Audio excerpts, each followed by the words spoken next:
Sudah dipukal baung di lembah, sayangnya kelah terlepas jala. Madah diungkap dan dipersembah. Dengan bismillah kita bermula. Bismillahirrahmanirrahim. Assalamualaikum warahmatullahi wabarakatuh. Salam sejahtera, salam Malaysia Madani. Walau tidak diminta, tidak molek jika saya tidak memperkenalkan diri. Nama diberi Muhammad Alif Aiman bin Amran. Saya berusia 16 tahun dan bersekolah di Sekolah Menengah Kebangsaan Dong, Raub Pahang dengan kod sekolah saya CEA 6023. Sebuah tempat yang melanjutkan rasa cinta saya pada dunia aksara. Usah kita berlama, cukuplah serba sedikit perkara berkaitan saya. Hari ini, saya mahu membawa hadirin sekalian menelusuri sebuah mahakarya mutakhir hasil karangan pena pengarang tersohor tanah air iaitu Temeh Abdullah dan hasil terbitan syarikat Iman Publication.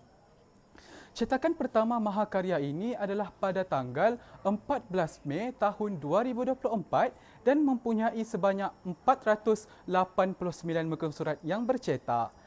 Mahakarya yang saya maksudkan adalah novel Bayang Sofia. Apabila kita melihat muka hadapan novel ini, tampak kelihatan seperti novel yang menceritakan kisah kehidupan seorang wanita biasa. Namun, ia lebih daripada itu. Novel yang bertemakan psikologi seram, ngeri dan drama ini berjaya membuatkan saya ingin terus membacanya hingga terlupa akan jemuran di ampaian.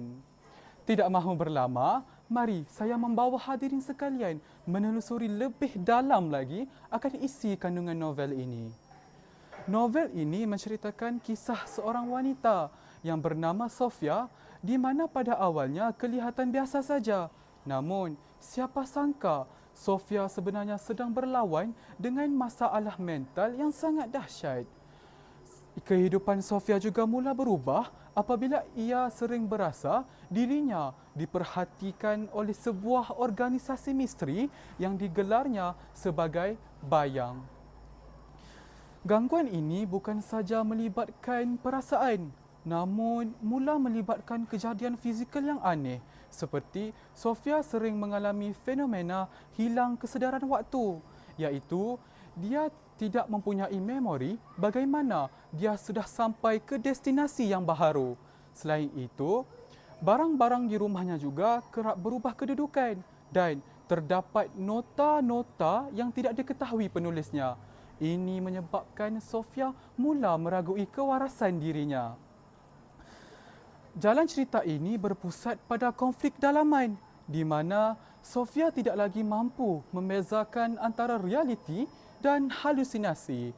Setiap watak yang muncul di sekelilingnya seperti rakan-rakan dan orang yang paling Sofia percaya dianggap seperti mempunyai agenda mereka tersendiri. Istilah bayang yang diangkat dalam judul novel ini merupakan sebuah metafora kepada ketakutan, rasa bersalah dan masa lampau yang sentiasa menghantuinya. Konflik menjadi semakin meruncing apabila bayang-bayang ini mula mengancam ketenteraman jiwa Sofia.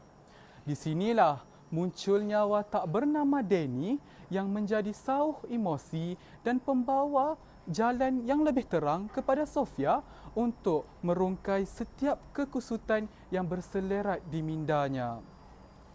Pada penamat dan pengakhiran novel ini, pengarang tidak memberikan sebuah pengakhiran yang begitu mudah.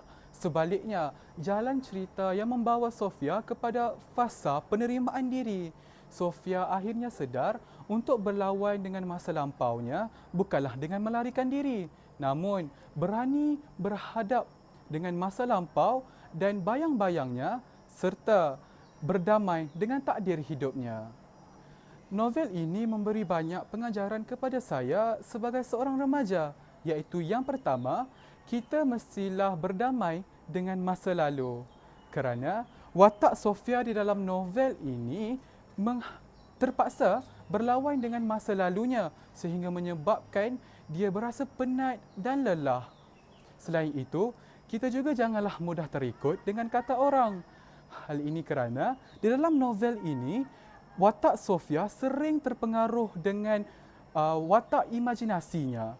sehingga menyebabkan dia sentiasa melakukan perkara di luar kawalan. Namun, dia bertekad untuk mengawalnya. Pada pendapat saya, novel ini wajar dibaca oleh generasi pada masa kini kerana banyak memberi pengajaran dan dapat membentuk jati diri mereka. Sekian daripada saya. Assalamualaikum warahmatullahi wabarakatuh.